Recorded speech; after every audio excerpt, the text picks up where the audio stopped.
The Alchemist, Chapter 2, Part 7.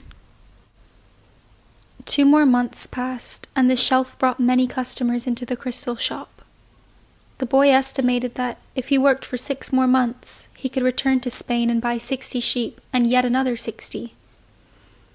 In less than a year, he would have doubled his flock, and he would be able to do business with the Arabs because he was now able to speak their strange language. Since that morning in the marketplace, he had never again made use of Urim and Thummim, because Egypt was now just as distant a dream for him as was Mecca for the merchant. Anyway, the boy had become happy in his work, and thought all the time about the day when he would disembark at Tarifa as a winner. "You must always know what it is that you want," the old king had said. The boy knew, and was now working toward it. Maybe it was his treasure to have wound up in that strange land, met up with a thief, and doubled the size of his flock without spending a cent. He was proud of himself. He had learned some important things, like how to deal in crystal, and about the language without words, and about omens. One afternoon he had seen a man at the top of the hill, complaining that it was impossible to find a decent place to get something to drink after such a climb. The boy, accustomed to recognizing omens, spoke to the merchant. "Let's sell tea to the people who climb the hill." "Lots of places sell tea around here," the merchant said. "But we could sell tea in crystal glasses. The people will enjoy the tea and want to buy the glasses. I have been told that beauty is the great seducer of men." The merchant didn't respond, but that afternoon, after saying his prayers and closing the shop, he invited the boy to sit with him and share his hookah, that strange pipe used by the Arabs. "What is it you're looking for?" asked the old merchant. "I've already told you I need to buy my sheep back, so I have to earn the money to do so." The merchant put some new coals in the hookah and inhaled deeply. "I've had this shop for 30 years. I know good crystal from bad, and everything there is to know about crystal. I know its dimensions and how it behaves. If we serve tea in crystal, the shop is going to expand, and then I'll have to change my way of life." "Well, isn't that good?" "I'm already used to the way things are. Before you came, I was thinking about how much time I had wasted in the same place, while my friends had moved on, and either went bankrupt or did better than they had before. It made me very depressed. Now I can see that it hasn't been too bad. The shop is exactly the size I always wanted it to be. I don't want to change anything because I don't know how to deal with change. I'm used to the way I am." The boy didn't know what to say. The old man continued, "You have been a real blessing to me. Today, I understand something I didn't see before. Every blessing ignored becomes a curse. I don't want anything else in life, but you are forcing me to look at wealth and at horizons I have never known. Now that I have seen them, and now that I see how immense my possibilities are, I'm going to feel worse than I did before you arrived, because I know things I should be able to accomplish, and I don't want to do so. It's good I refrained from saying anything to the baker in Tarifa," thought the boy to himself. They went on smoking the pipe for a while, as the sun began to set. They were conversing in Arabic, and the boy was proud of himself for being able to do so. There had been a time when he thought that his sheep could teach him everything he needed to know about the world, but they could never have taught him Arabic. "There are probably other things in the world that the sheep can't teach me," thought the boy as he regarded the old merchant. "All they ever do really is look for food and water. And maybe it wasn't that they were teaching me. Maybe it was that I was learning from them." "Maktub," the merchant said finally. "What does that mean?" "You would have to have been born an Arab to understand," he answered. "But in your language it would be something like, 'It is written.'" And, as he smothered the coals in the hookah, he told the boy that he could begin to sell tea in the crystal glasses. Sometimes there's just no way to hold back the river. The men climbed the hill, and they were tired when they reached the top. But there they saw a crystal shop that offered refreshing mint tea. They went in to drink the tea, which was served in beautiful crystal glasses. "My wife never thought of this," said one, and he bought some crystal. He was entertaining guests that night, and the guests would be impressed by the beauty of the glassware. The other man remarked that the tea was always more delicious when it was served in crystal, because the aroma was retained. The third said that it was a tradition in the Orient to use crystal glasses for tea, because it had magical powers. Before long, the news spread, and a great many people began to climb the hill to see the shop that was doing something new in a trade that was so old. Other shops were opened that served tea in crystal, but they weren't at the top of a hill, and they had little business. Eventually, the merchant had to hire 2 more employees. He began to import enormous quantities of tea, along with his crystal, and his shop was sought out by many men and women with a thirst for things new. And in that way, the months passed. The boy awoke before dawn. It had been 11 months and 9 days since he had first set foot on the African continent. He dressed in his Arabian clothing of white linen, bought especially for this day. He put his headcloth in place and secured it with a ring made of camel skin. Wearing his new sandals, he descended the stairs silently. The city was still sleeping. He prepared himself a sandwich and drank some hot tea from a crystal glass. Then he sat in the sun-filled doorway, smoking the hookah. He smoked in silence, thinking of nothing, and listening to the sound of the wind that brought the scent of the desert. When he had finished his smoke, he reached into one of his pockets and sat there for a few moments, regarding what he had withdrawn. It was a bundle of money, enough to buy himself 120 sheep, a return ticket, and a license to import products from Africa into his own country.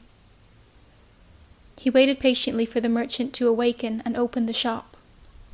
Then the 2 went off to have some more tea. "I'm leaving today," said the boy. "I have the money I need to buy my sheep, and you have the money you need to go to Mecca." The old man said nothing. "Will you give me your blessing?" asked the boy.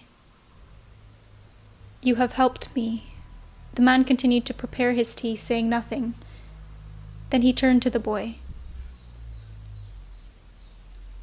"I am proud of you," he said. "You brought a new feeling into my crystal shop, but you know that I'm not going to go to Mecca, just as you know that you're not going to buy your sheep." "Who told you that?" asked the boy, startled. "Maktub," said the old crystal merchant, and he gave the boy his blessing.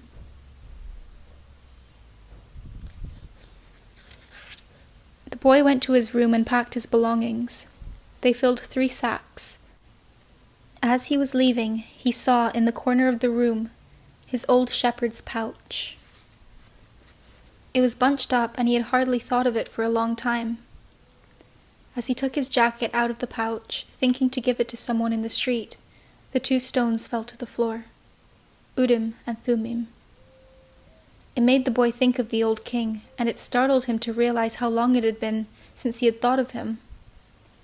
For nearly a year he had been working incessantly, thinking only of putting aside enough money so that he could return to Spain with pride. "Never stop dreaming," the old king had said. "Follow the omens." The boy picked up Urim and Thummim, and, once again, had the strange sensation that the old king was nearby. He had worked hard for a year, and the omens were that it was time to go. "I'm going to go back to doing just what I did before," the boy thought, "even though the sheep didn't teach me to speak Arabic." But the sheep had taught him something even more important, that there was a language in the world that everyone understood, a language the boy had used throughout the time that he was trying to improve things at the shop. It was the language of enthusiasm, of things accomplished with love and purpose, and as part of a search for something believed in and desired. Tangier was no longer a strange city, and he felt that, just as he had conquered this place, he could conquer the world. When you want something, all the universe conspires to help you achieve it, the old king had said. But the old king hadn't said anything about being robbed, or about endless deserts, or about people who know what their dreams are but don't want to realize them. The old king hadn't told him that the pyramids were just a pile of stones, or that anyone could build one in his backyard. And he had forgotten to mention that when you have enough money to buy a flock larger than the one you had before, you should buy it. The boy picked up his pouch and put it with his other things. He went down the stairs and found the merchant waiting on a foreign couple, while 2 other customers walked about the shop, drinking tea from the crystal glasses. It was more activity than usual for this time of the morning. From where he stood, he saw for the first time that the old merchant's hair was very much like the hair of the old king. He remembered the smile of the candy seller on the first day in Tangier, when he had nothing to eat and nowhere to go. That smile had also been like the old king's smile. It's almost as if he had been here and left his mark, he thought. And yet, none of these people has ever met the old king. On the other hand, he said that he always appeared to help those who are trying to realize their destiny. He left without saying goodbye to the crystal merchant. He didn't want to cry with the other people there. He was going to miss this place and all the good things he had learned. He was more confident in himself, though, and felt as though he could conquer the world. But I'm going back to the fields that I know to take care of my flock again. He said that to himself with certainty, but he was no longer happy with his decision. He had worked hard for an entire year to make a dream come true, and that dream, minute by minute, was becoming less important. Maybe because that wasn't really his dream. Who knows, maybe it's better to be like the crystal merchant, never go to Mecca, and just go through life wanting to do so, he thought, again trying to convince himself. But as he held Urim and Thummim in his hand, they had transmitted to him the strength and will of the old king. By coincidence, or maybe it was an omen, the boy thought, he came to the bar he had entered on his first day there. The thief wasn't there, and the owner brought him a cup of tea. I can always go back to being a shepherd, the boy thought. I learned how to take care of sheep, and I haven't forgotten how that's done. But maybe I'll never have another chance to get to the pyramids in Egypt. The old man wore a breastplate of gold, and he knew about my past. He really was a king, a wise king.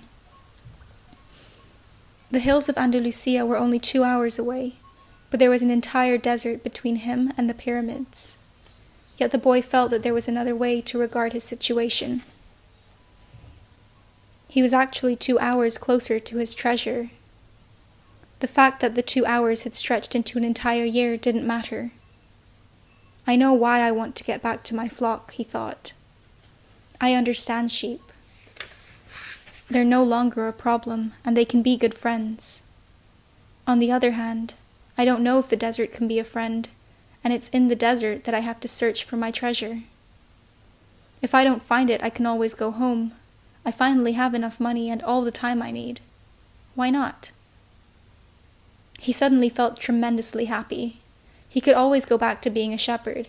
He could always become a crystal salesman again. Maybe the world had other hidden treasures, but he had a dream, and he had met with a king. That doesn't happen to just anyone. He was planning as he left the bar. He had remembered that one of the crystal merchant's suppliers transported his crystals by means of caravan that crossed the desert. He held Urim and Thummim in his hand. Because of those stones, he was once again on the way to his treasure. I am always nearby when someone wants to realize their destiny, the old king had told him. What would it cost to go over to the supplier's warehouse and find out if the pyramids were really that far away?